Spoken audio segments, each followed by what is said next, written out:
Panorama Bíblico, estamos estudando sobre o caminho da salvação segundo o plano de Deus. E antes de iniciarmos o nosso estudo, temos aqui duas perguntas formuladas pelo nosso irmão Carlos. Irmão Carlos, pastor Natanael, filho, pergunta o seguinte: quando Cristo estava aqui em forma humana, muitos milagres aconteciam. Nos dias de hoje, os mesmos sinais e maravilhas podem ocorrer? O texto de Hebreus, capítulo 13, verso 8, nos diz: Jesus Cristo é o mesmo ontem e hoje e eternamente. O Senhor Jesus nunca muda.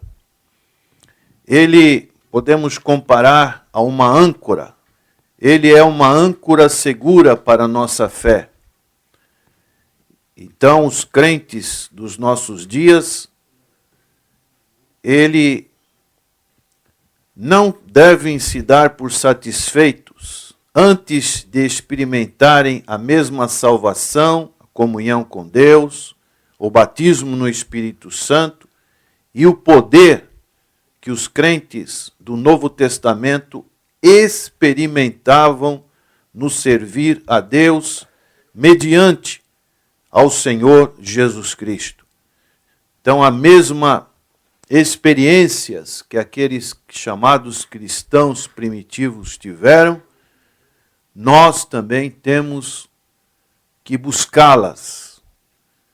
E somente depois que recebemos os mesmos benefícios dos primeiros cristãos, nós podemos nos dar por satisfeito de experimentarmos que o Senhor Jesus Cristo continua o que Ele foi ontem, hoje e eternamente.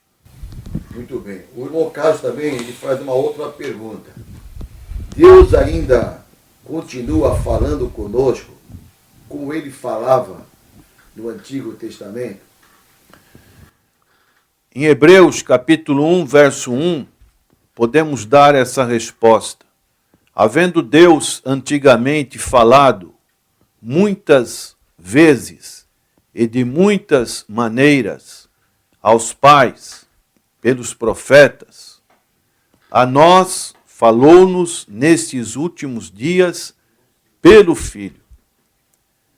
Então Deus se revelou primeiro para Abraão, Isaque, Jacó, que são considerados os pais da fé.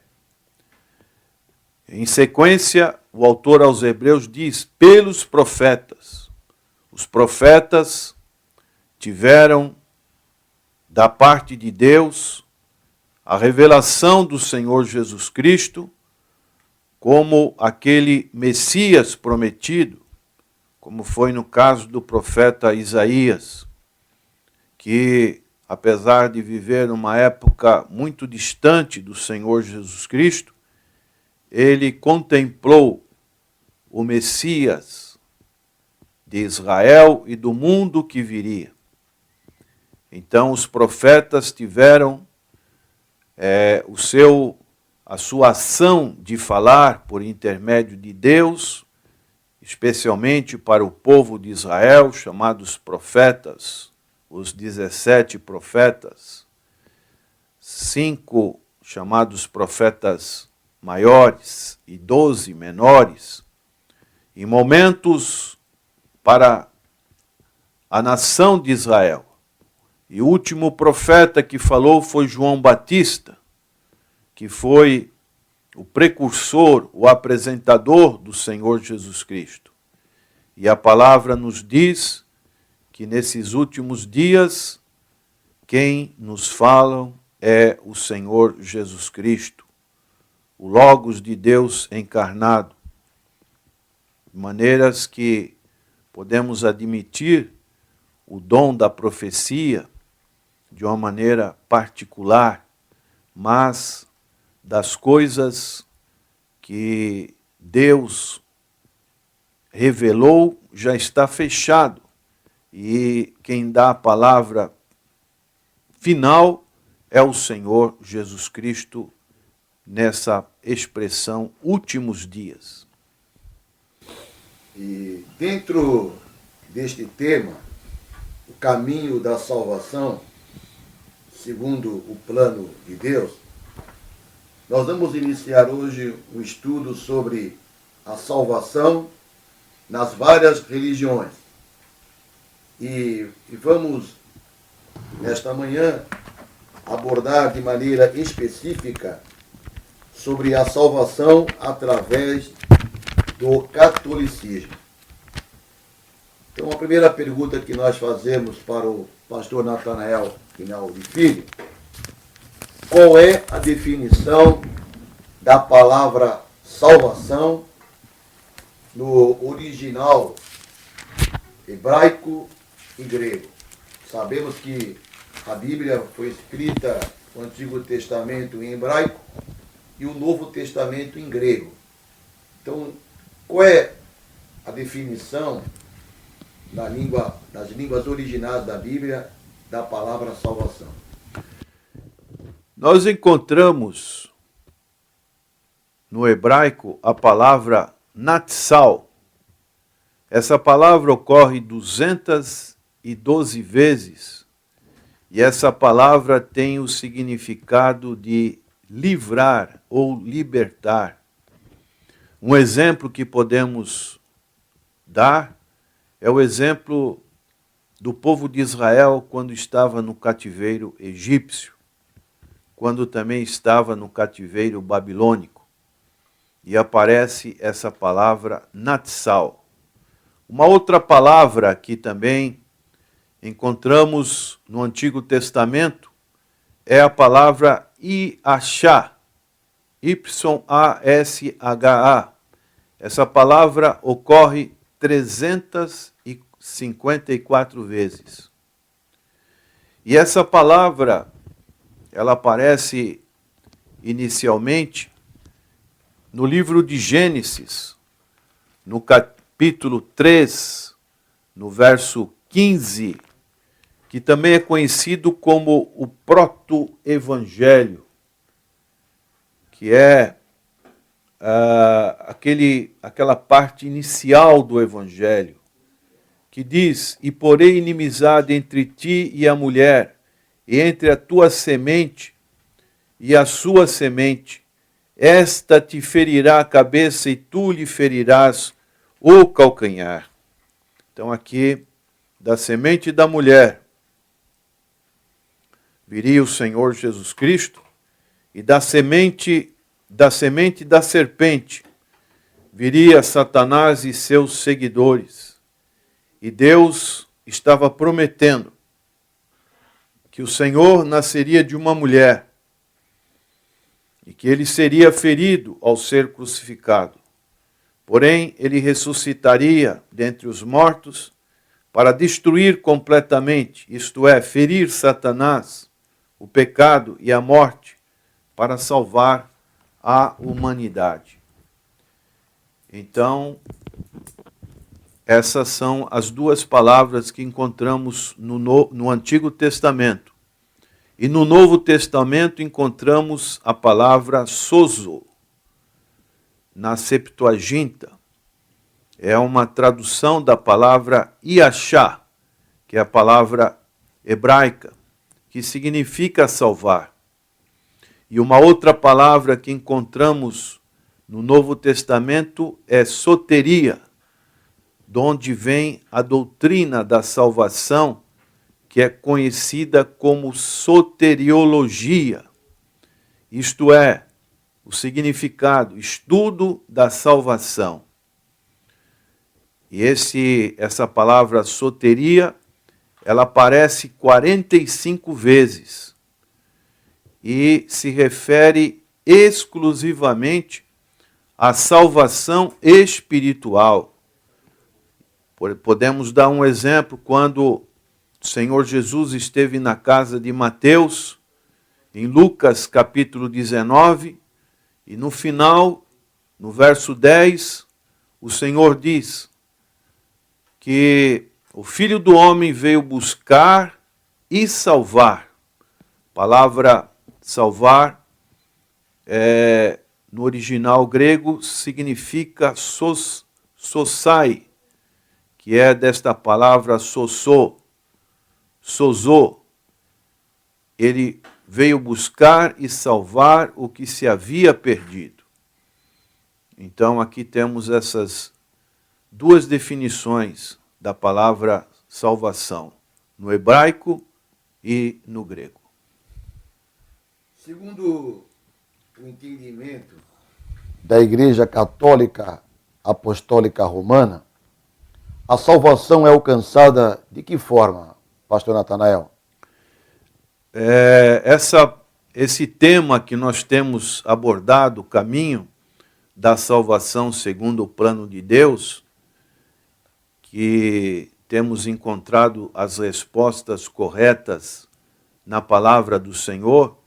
Existem várias religiões que têm o seu modo de crer, e no caso do catolicismo, em primeiro lugar, nós encontramos a graça de Deus e temos que concordar que a salvação realmente ela é pela graça de Deus. Mas existe uma outra forma dentro do ensino católico, que é fé e obras. Então, há necessidade de ter fé e obras. E mais um elemento, que são os chamados sacramentos. Existem 7 sacramentos no ensino católico. Então, os esforços humanos, que são as boas obras, são estritamente necessários. Agora, o que a Bíblia nos aponta a respeito da salvação? Efésios, capítulo 2, verso 8 e 9, a Bíblia é bem clara quando nos falam a respeito da salvação. Vamos então ler esta passagem bíblica que o pastor está indicando. Efésios capítulo 2, versículo 8 e versículo 9. Diz assim a palavra do Senhor: porque pela graça sois salvos, por meio da fé, e isso não vem de vós, é dom de Deus. Não vem das obras, para que ninguém se glorie. Então encontramos que não é pelas obras, mas somente pela fé no Senhor Jesus Cristo. E segundo a Igreja Católica, o batismo é necessário para a salvação? Exatamente. O batismo é necessário para a salvação. E sem o batismo, a pessoa está condenada irremediavelmente ao inferno. Daí podemos deduzir o batismo também para as crianças, uma idade da inocência, as crianças são batizadas. E quando nós lemos João 3,16, o que diz? Porque Deus amou o mundo de tal maneira que deu o seu Filho unigênito, para que todo aquele que nele crê não pereça, mas tenha a vida eterna. Então, a maneira de conseguirmos, de obtermos a salvação é através do Senhor Jesus Cristo. Crer no Senhor Jesus Cristo, nós teremos a vida eterna. Podemos ainda, dentro deste assunto do batismo, entender que o batismo ele, como disse o próprio Senhor Jesus, importa que se cumpra toda a justiça de Deus, quando ele se compareceu diante de João Batista. E ele honrou, podemos assim dizer, o batismo. O batismo tem um efeito espiritual. São duas ordenanças que o Senhor deixou para nós. Ide pregai o evangelho, quem crer e for batizado será salvo. De maneiras que o batismo é uma ordenança e a outra ordenança é participarmos da ceia do Senhor. Agora, o batismo, ele tem o efeito no mundo espiritual quando nós estamos unidos com Cristo. É o que Paulo nos diz em Romanos, capítulo 6, verso 4. De sorte que fomos sepultados com ele pelo batismo na morte. Isto é, entendimento, nossa velha criação, assim como o Senhor Jesus também teve o seu batismo na morte, nós, simbolicamente, estamos mortos para o mundo, para o pecado e para Satanás. E Paulo continua nesse verso 4, para que, como Cristo ressuscitou dos mortos, pela glória do Pai, assim andemos nós também em novidade de vida. Significa que agora a experiência que nós tivemos com Cristo, como novas criaturas, como Paulo diz em 2 Coríntios 5,17. Se alguém está em Cristo, nova criatura é. As coisas antigas se passaram, eis que tudo se fez novo. Nós agora estamos ressuscitados com Cristo. Não que tenhamos um corpo glorificado como o de Cristo, mas agora nós temos que andar em novidade de vida, uma vida espiritual. A vida espiritual, ela tem que prevalecer contra a vida carnal. E assim, o batismo simboliza esse estado de vida cristã. Não é simplesmente um ritual, mas é algo tremendo que Deus opera na vida daqueles que o aceitam pela fé. Muito bem. Pastor, para os católicos, qual é a importância da missa? A missa é capaz de resgatar os pecadores do chamado purgatório. Ela não só beneficia a alma que está no purgatório, como acumula méritos salvíficos em favor da pessoa que mandou rezar. E eu quero que o irmão leia, por gentileza, Atos, capítulo 4, verso 12. Atos, capítulo 4, versículo 12. Diz assim o texto bíblico: E em nenhum outro há salvação, porque tem também debaixo do céu nenhum outro nome há dado entre os homens, pela qual devamos ser salvos. E ainda podemos complementar lendo a Epístola aos Hebreus, capítulo 9, verso 22.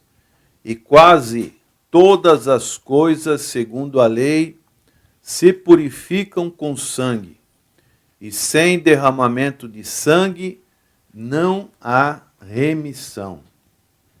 Maneiras que é através do sacrifício do Senhor Jesus Cristo que nós recebemos o benefício que o ato do Senhor Jesus realizou lá na cruz do Calvário.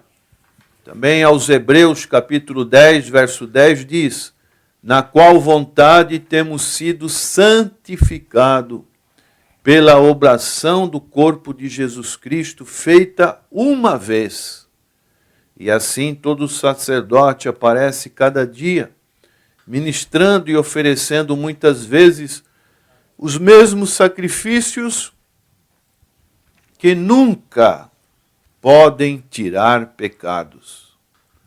Que texto maravilhoso esse que nós encontramos aos Hebreus. Quer dizer, Cristo, ele realizou essa obra. E nós sabemos que temos que ter essa definição enquanto estamos em vida.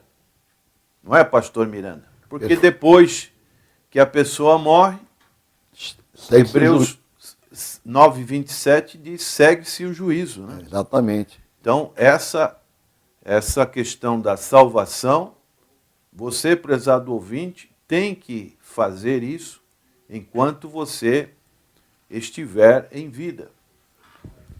Amém.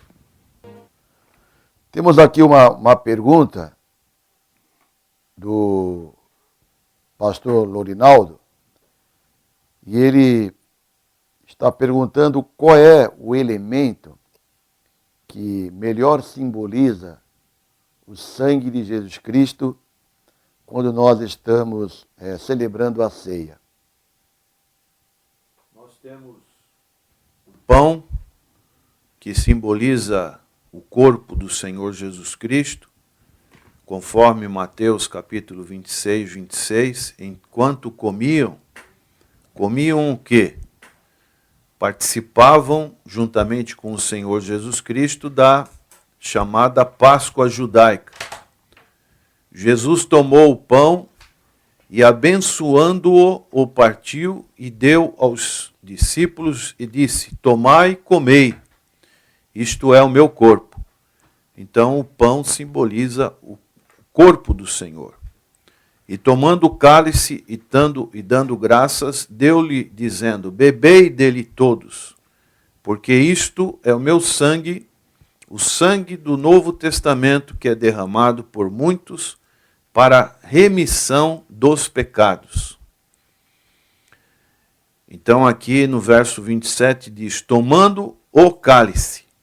E no verso 29 diz: e digo-vos que desde agora não beberei deste fruto da vide, até aquele dia em que o beba de novo convosco no reino de meu Pai. Então aqui é bem claro, deste fruto da vide, simboliza a vide que vem da palavra vinho, e nós temos por costume usar o suco de uva. Então, o fruto da vide que vem da uva. E devemos, então, utilizar de um elemento que venha da uva, especialmente numa cerimônia tão importante, tão singela como essa, utilizamos o suco de uva. Amém.